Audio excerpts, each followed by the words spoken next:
Well, hello again, and welcome to the absolute best, most amazing video podcast on any blue pizza. This is funny. Funny. Come it. I think by our 1 year anniversary, I'll get this. Welcome to. You were like setting it up too. You're setting it up, and I come in and I blew it. Welcome to funny. Don't Blue- dang it. I did it again. Okay, hang on. Welcome to funny blue pizza. Yes, I'm putting the blue in the title. My name is Kevin Kolbe. I'm Christopher Sean Shaw. Say that 5 times fast. We are starting a new segment today based on absolutely no one's asking for it. Has anybody asked us for anything yet? No. As I heard a comedian once say, due to popular demand, I'm going to do it anyway. But we're calling this, we may come up with another name for it, the mystery topic. Yeah, we need something catchier than that. So if you have any ideas, please comment below. Mystery, like, something catchy like Mystery Minute, but that's not it, Mystery Meat. But Mystery M's, Mystery Meat. No, that's Mystery too Meat. weird. No, that's something else. That's a different podcast. That's a different podcast altogether. And by the way, if you are watching or listening to this, you could be listening to it on Anchor or wherever Anchor distributes to, or on the YouTube channel. Please subscribe, drop a comment on Anchor. You can leave a voice message. How about that? And if we like your message a lot, yes, and we have your permission, we might play it. And you give us some money, we'll play it. We are looking for sponsors. Yes, that's right. So here's how this kind of works. So as long as we want to do this, as long as there's anybody liking it. So Christopher and I both will have a topic that the other one doesn't know. Like I've got a topic for this episode that Christopher knows nothing about.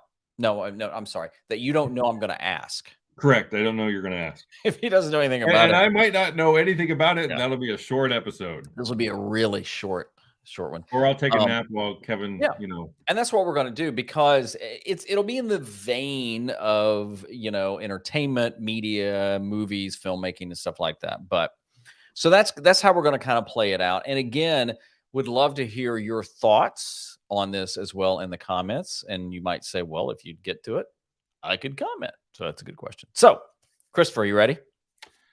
I think so. It's time for the mystery blank. Mystery topic. It's such a okay, lame so sorry, Kevin.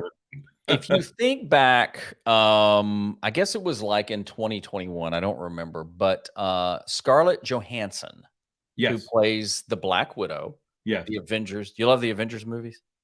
I like a number of them. Okay, I have not seen all of them, nor do I want to see all of them. But I like I like a handful, at least a handful of them, if not more than a handful. I love the Avengers, and Iron Man, I think, was probably my favorite of all of them. The first one. Wait, did you ask me Avengers movie or Marvel movie? Well, I'm sorry. I should have said the Marvel movies. Got it. Yeah, I have not seen all of them, nor do I want to. Yeah, but I have seen a number of them, and I do overall enjoy them, even though, of course, I have. Yeah, no, that was a fair question, because I loved the Avengers. The first Avengers. The second one was. I mean, it certainly had good comedy in it. Yeah. And I liked Endgame. and I liked the one that was split into two. Yeah. And I think I liked the second half better. Infinity War and Endgame. Yeah. That was great. Yeah. So where I'm going with this is, so they're doing the spin-offs, right? So Scarlett Johansson, is the Black Widow, and Marvel shoots the movie Black Widow, and then it gets delayed because of the thing that went around the world that delayed the world.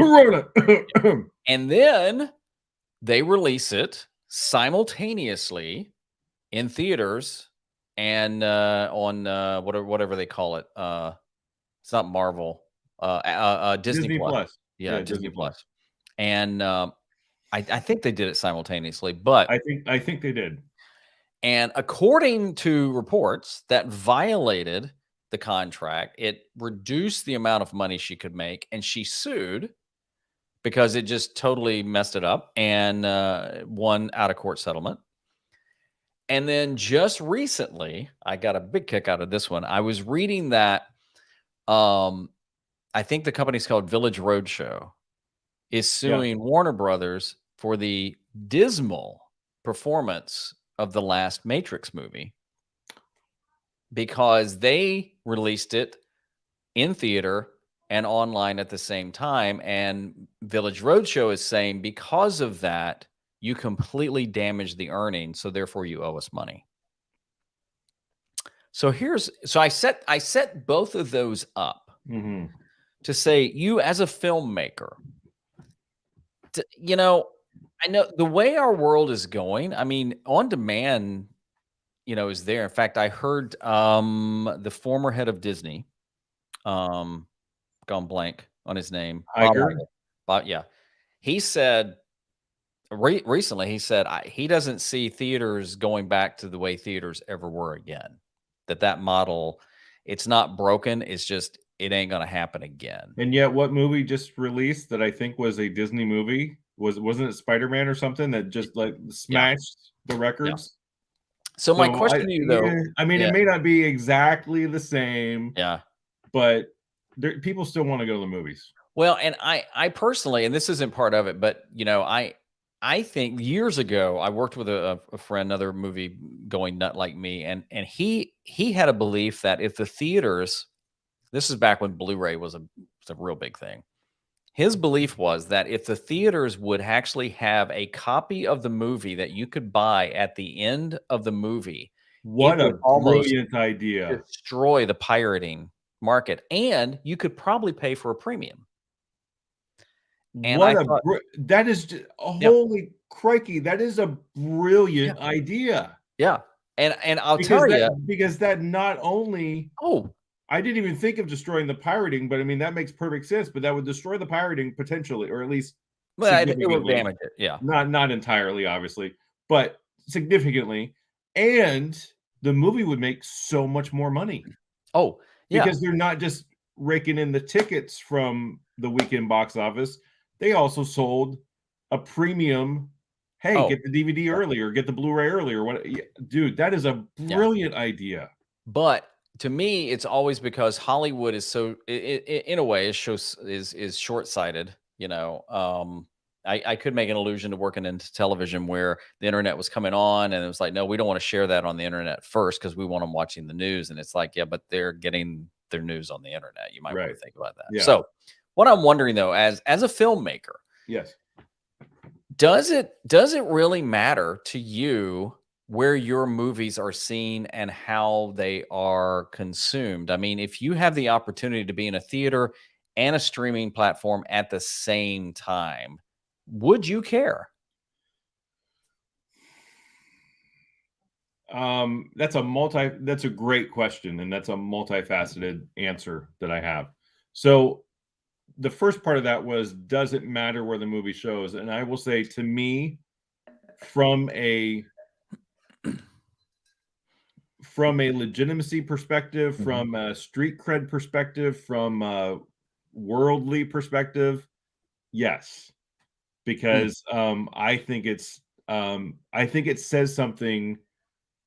Um, it's to me, and I'm not saying that this is necessarily like true per se, but we're sort of raised with this iconic theater experience, back when, I Mhm. mean, VHSs came out when I was growing up.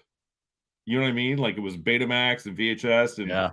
that became a thing. So before that, it was all, you saw it in the theater, and then maybe several years later, maybe you'd see it on TV, but with commercials. Oh, yeah. Yeah. Which, obviously is not the ideal experience for an Yeah. iconic movie like, say, Star Wars or something like that. You wanna see something like that in the theater. Yeah. So there's a prestige, so to speak, that I think is very legitimate, but it's a worldly construct, so to speak, as well. I mean, because in the grand scheme of things, you know, in the grand scheme of things, you know what I mean? Oh, But yeah. from a worldly perspective, from how we were raised, there's a prestige about your movie playing in the theater. There just Yeah. is. And so, and there was, and I mean, shameless plug. If you're listening to this on podcast, Christopher's holding up a copy of his Church People DVD. Is that Blu-ray or DVD? It's DVD. They did Okay. not That's fine. spring for Blu-ray. That's okay. But Church People, there was talk that it wasn't going to be in the theater. I mean, it came up a few times, like when we think it's going to go to DVD, and not go to theaters. And thankfully, it did, because again, there is a prestige, there is a legitimacy. Like, hey, my movie's in, and not only that, it's an independent feature, and it was my first narrative feature film. So you wanted it in a theater. I wanted it in the theater, Yeah. yes. So, and I think this question is more from the perspective of the filmmaker, correct. not the viewer. Because I'll tell you right now, I mean, it's harder for us to go to the theater with our youngest son because he has special needs and stuff like that. And that's not an excuse. It's just harder, right? Yeah. And my wife loves staying at home. Right. And I'm a homebody too. Yeah. As a movie lover, even if the movie sucks, I'd rather see it in a theater for free. but I'd rather see it in the theater. There's something about going early. And I love the trailers. They've gotten a little out of hand. I love the trailers. I sit through the entire until the last frame, the Visit Universal Studios pops up and then the lights go up. I stay there. But this is based around filmmaking. So there's what you're saying is there's something though about you've made this movie. Yep. You want to see it in the theater. Yeah, well, and I want people, and well, it's not only that, and I'm going to be vulnerable and authentic and honest here. It's also about, I want people to know it was in the theater. Do you know what I mean?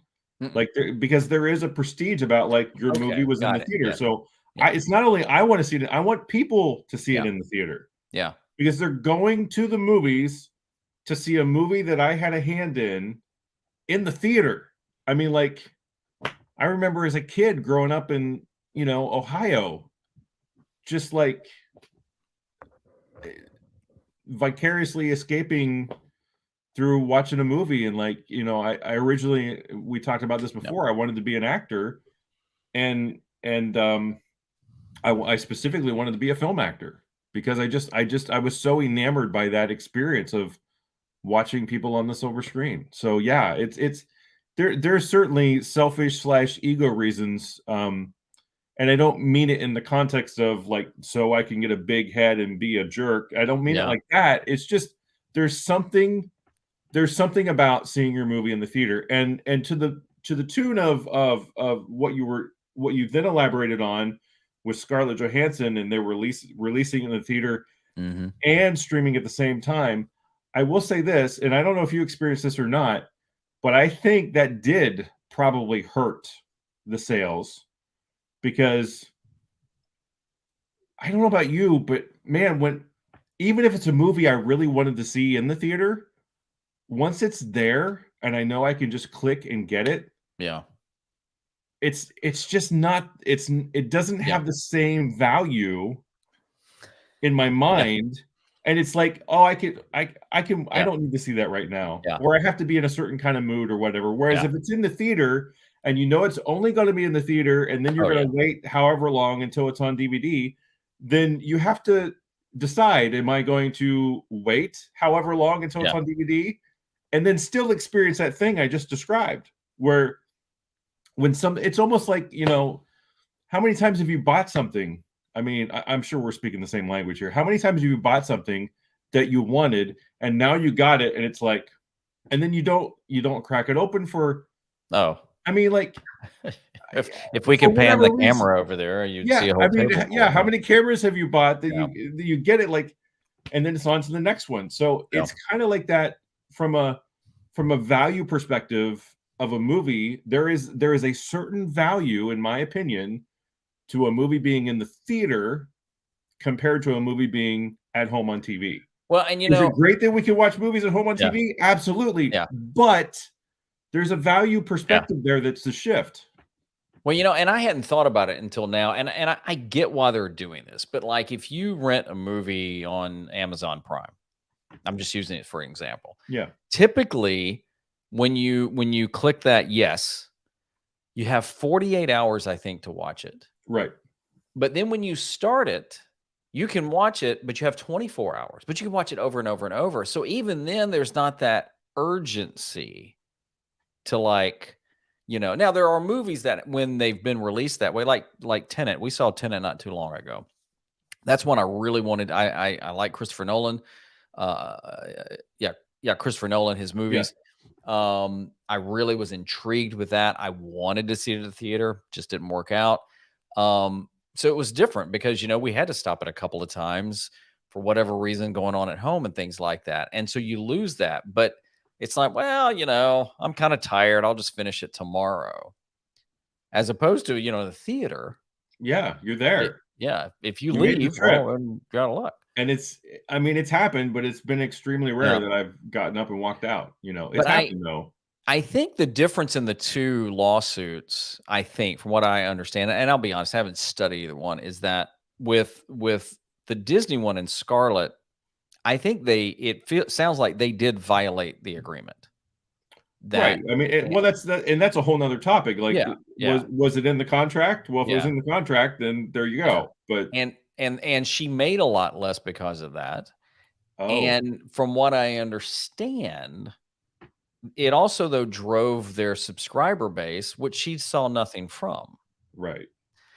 As opposed to Village Roadshow that's saying, "Hey, you guys really damaged it," when it could be that, well, but the movie wasn't that good anyway. Well, Or I didn't see it, didn't wanna see it, but yeah, I didn't see it either. from a Once I filmmaker found out standpoint, thematically what the Matrix movies were all about, I didn't want to see it. yeah. But But I just the minute I saw that story about the Matrix thing and the lawsuit, I thought about you and thought, WWCT, what would Christopher think? I'm having the bracelets made next week. But I thought, look in how the description below. yeah, yeah, yeah. We take Venmo. You'll have to see episode whatever number that Yeah. was to get that So, inside. but I thought, how do you feel about that? I mean, is it really robbing the directors? Is it really robbing the movie? I mean, we talked about the movie experience, but what about the business of filmmaking? I think it totally potentially is. I think it depends on the movie, and I mean, first of all, even the biggest blockbusters that people tend to universally love, have some kind of an underdog story or whatever. At least a lot of them do, right? How they got made and how it Mhm. almost didn't happen and whatever. So you don't really. My point in bringing that up is you don't really know.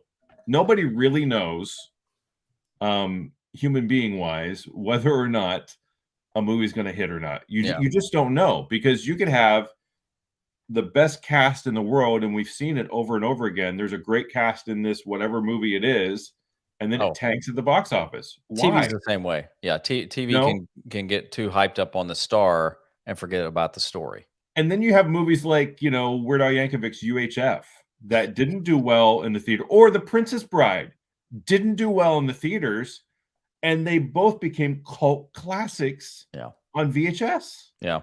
So it's like you don't know. And a lot of that has to do with, how, the whatever the marketing was, intentional or not, whatever the marketing was around it, like how did so many eyeballs all of a sudden get on it on VHS? Like how did that happen? I don't know. But you just don't know if that X factor is going to happen or not. So yes, it can damage the business end of it and the filmmakers behind it.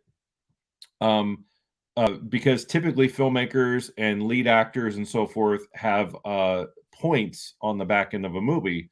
So when the movie makes its money back, the investors make, and the theaters and Mhm. all the distributors and stuff make their money, and the investors make their money. Then above and beyond that should be profit for the filmmakers and the some of the cast and potentially some of the crew as well, depending on what their title was and what their deal was.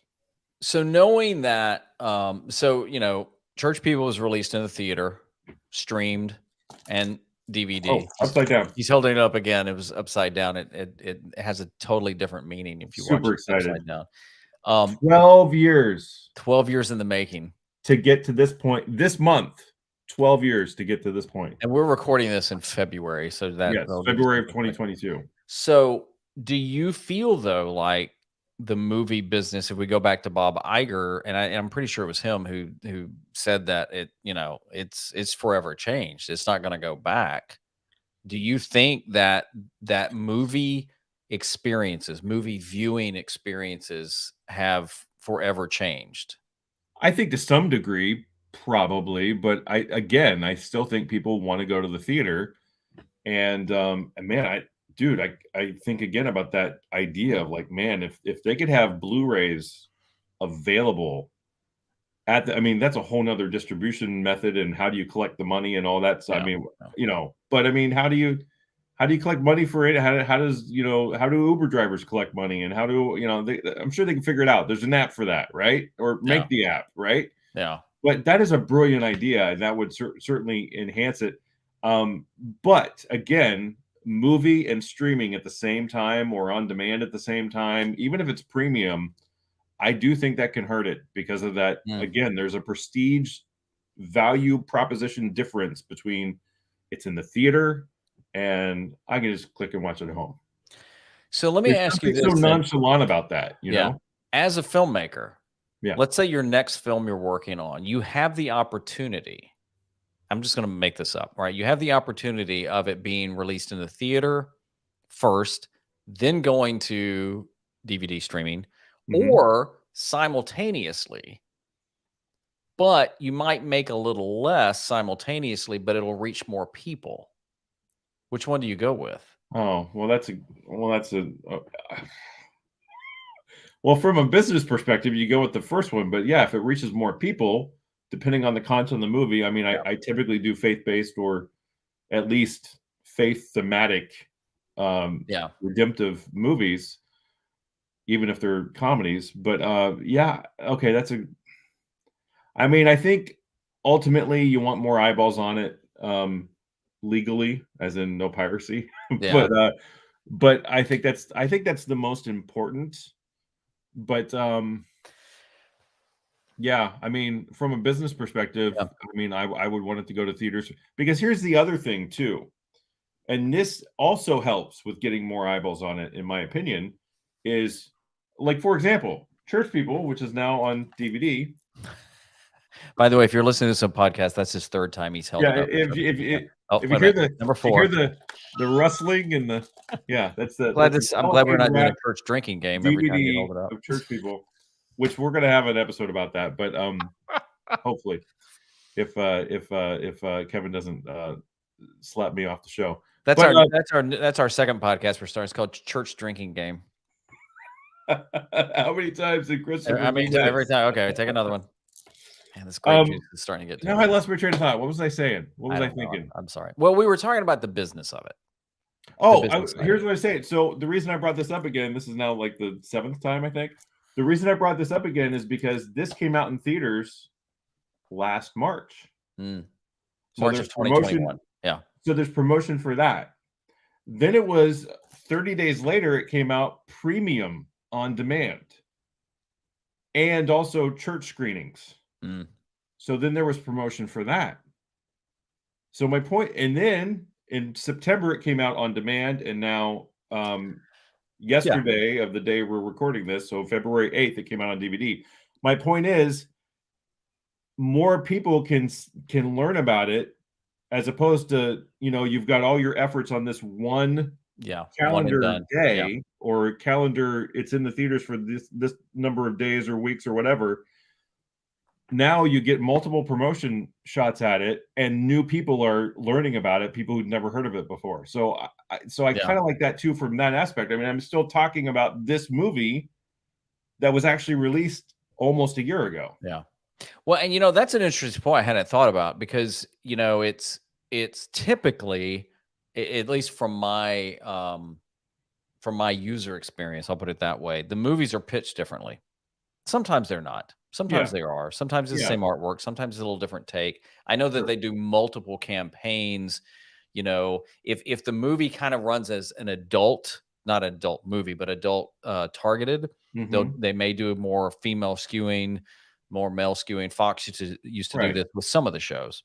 Yeah. But you're right, though. It's like, you know, you got the theater, you got the DVD, you got the streaming launch. That's 3 different launches, but that's 3 opportunities to get in front of 3 new audiences. Yeah, and it's actually I more thought for about church that. people because there was theater first, then there was premium on demand and virtual screenings at, like, churches and schools, and then there was on demand, like, regular Mhm. on demand where it wasn't premium.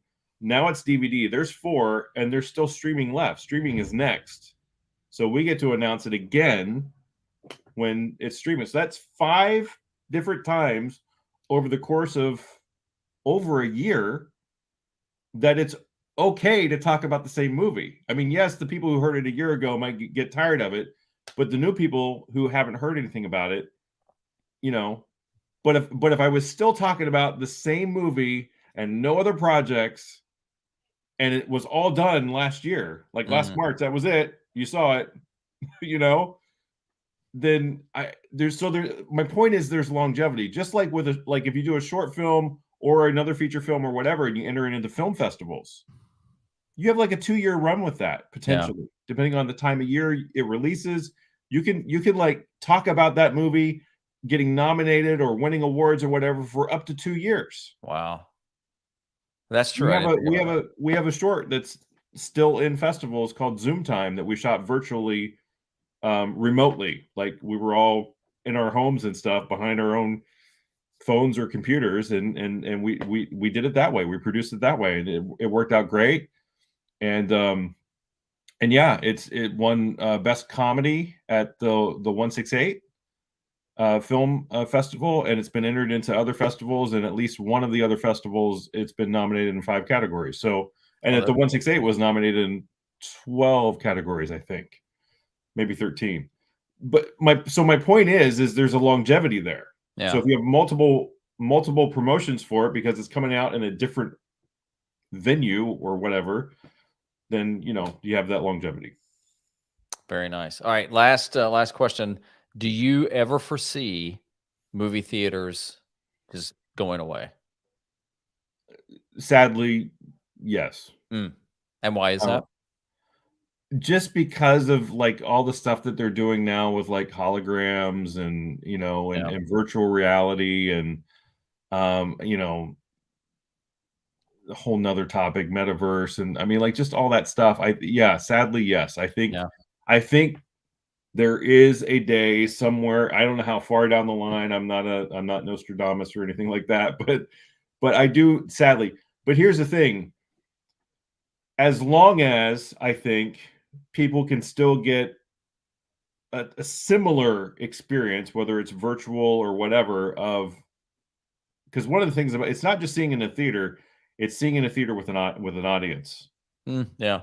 I mean, Yeah. because I don't know if you've noticed or not, but when you watch something at home compared to in the theater with an audience, and you're not like a lonely soul in the theater, you'll laugh more if other people are laughing. You might chuckle at home. It's still funny. It's still the Yeah. same thing, but it's not the same experience Yeah. because there is the and I don't mean to sound new age goofy on this. That's not what I mean at all. But like there is an energy, so to speak, in the room with all the bodies in the room. Oh, no. There's Yeah. there's there's you're amped. You're ready to see this thing. And if you see like the next blockbuster that comes out in the theater and it's a packed theater, it's just such an enjoyable experience if it's a Oh, good yeah. movie and you're laughing. Yeah. It's just such a great experience. Yeah. Yeah. I've been to those movies where a character returned or something happened and the crowd just Yeah, cheers. that's contagious. I mean, even to a silly point, I remember when Warner Brothers did Batman with Michael Keaton, Yep, and the I story saw that goes here. um, that they were getting some really like really Michael Keaton, and Yeah, so I didn't they see it they until I rushed a saw it. trailer into the theaters, had no music, and just to kind of basically let people know that first of all he's Batman and we know what we're doing. And it was such a hit.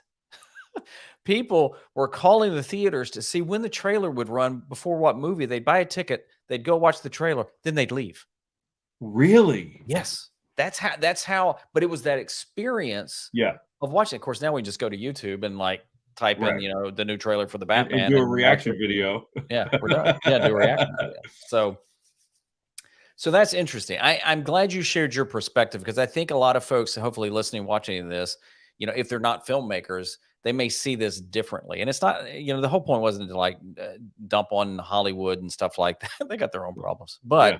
I do think it's interesting. And, you know, from my perspective, you know, it's become easier for our family to stream it, but it ain't the same thing. It's just No, not it's not. It's going to not the the same theater. experience. I Mhm. mean, it's still it's the same movie, but it's just not the same experience. No, not And at all. that's what it boils down to.